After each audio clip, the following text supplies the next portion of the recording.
Sadhguru, what about when people say that we were created by God? See, obviously you did not create yourself, that's for sure. Our ideas of God may vary from culture to culture. Different people around the world have different ideas about it, different beliefs about it. But why we came to this idea is this: we all crawled out of our mother's wombs and you see a newborn child how he's looking. He's asking, who, what the hell is all this? So much creation. Do you see question marks in his eyes? What? So much. Who did all this? Obviously first he looks at his mother. Well, the mother delivered you, but she can't deliver the planet. Then you look at your father, well, obviously he can't do all this. Then you looked at every other adult around you, nobody seems to be capable of doing all this. Then being human beings, we say, there is a big human being sitting up there. He does all this. I'm sorry ladies, he's a man.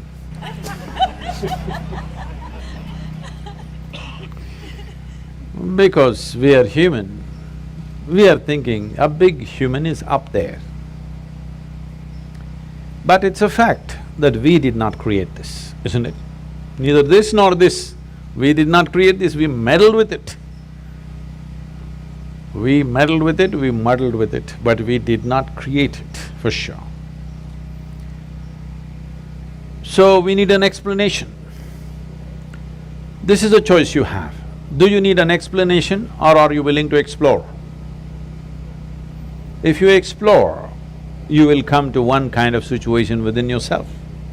If you come to agreement with some explanation that somebody gives you, the only choice is either to believe it or disbelieve it.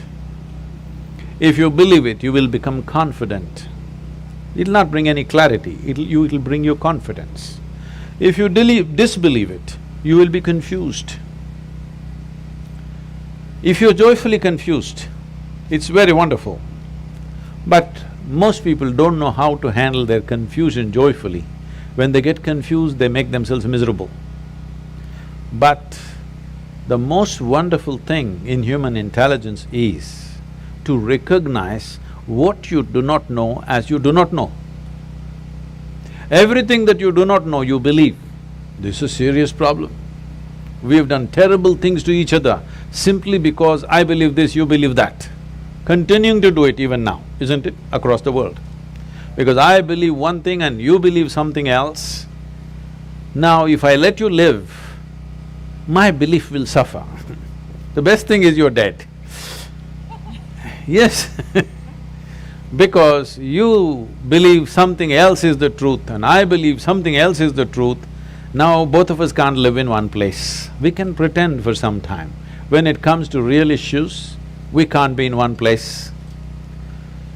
Why is it it's so difficult? If you really have a working intelligence, you must be able to see what I do not know as I do not know, isn't it? Is it not very human and very wonderful to see what I do not know, what's the big deal about it? If you see I do not know is an immense possibility. Only when you see I do not know, the possibility of knowing becomes a reality. If you see I do not know, the longing to know, the seeking to know, and the possibility of knowing becomes a living reality. Everything that you do not know, you believe.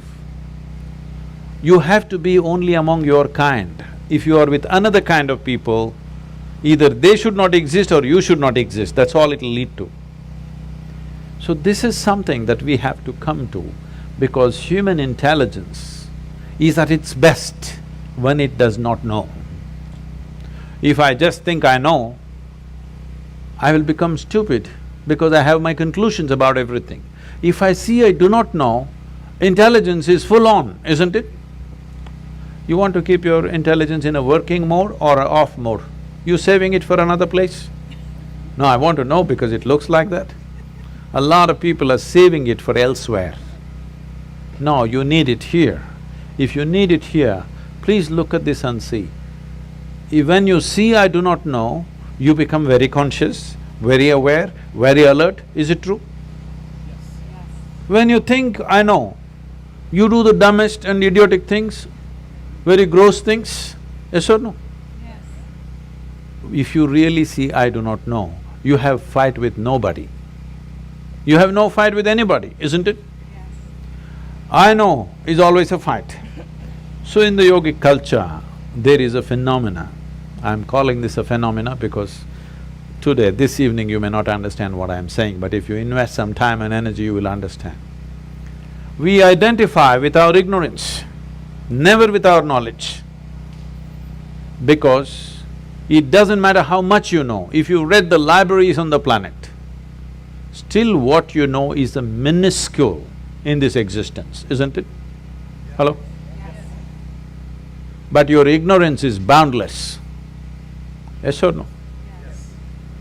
So, if you're identified with your ignorance, you will be borderless, boundless human being. If you're identified with your knowledge, you will become a constipated human being.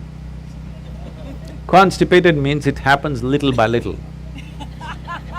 This is how life is happening right now. Little by little it is happening. It is not happening in a beautiful way. It is little by little. We have to strive to find one moment of joy somewhere. We have to do so many things to experience one moment of ecstasy. If you want to just live here, drenched with nameless ecstasies going on in every cell in your body, every moment of your life, then you must identify with your ignorance. You must come to terms with your ignorance.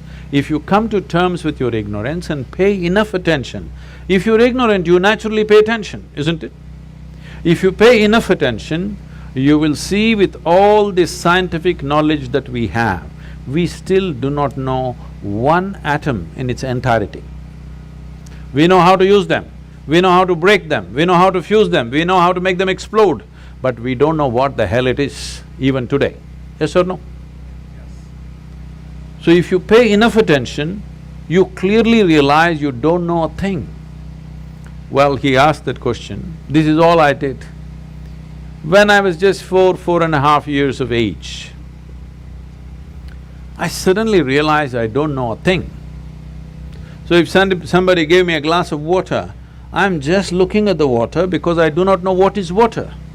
Well, I know how to use the water, but I don't know what it is. Even today you don't know what it is. If I find a leaf, I'm staring at it for 4-5 hours. If I sit up in my bed, I'm just staring at the darkness for the entire night. My dear father, being a physician, he started thinking I need psychiatric evaluation. So this boy is simply staring at something all the time. My problem is I look at this, I still don't know this, so I'm not able to shift my attention to anything else. If I look at this, I'm just looking at this because I've still not figured this out. So if you pay enough attention, this universe opens its doors only to those who pay enough attention. Whichever door has been opened for you in your life has opened because you paid attention to that dimension of life, yes or no? Yes. That's the only way it works. Now, if your attention is such, it is not seeking anything, but it's simply attentive. It pays attention to everything. It does not decide an elephant is more important than an ant. It just pays attention to everything because this is the nature of creation. If you look at an ant, have you paid enough attention to an ant ever? I spent a lot of time with them. Believe me, it's one of the finest machines on the planet.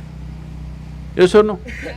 If you had a car like this, you know, you could do all the California deserts effortlessly. It's such a fine machine, it's not a simple thing. If you pay enough attention to the ant, you will realize whatever created this ant, it did not pay any less attention to the ant than it paid to you. Yes or no? Yes. Then who the hell are you to decide who should get more attention and less attention?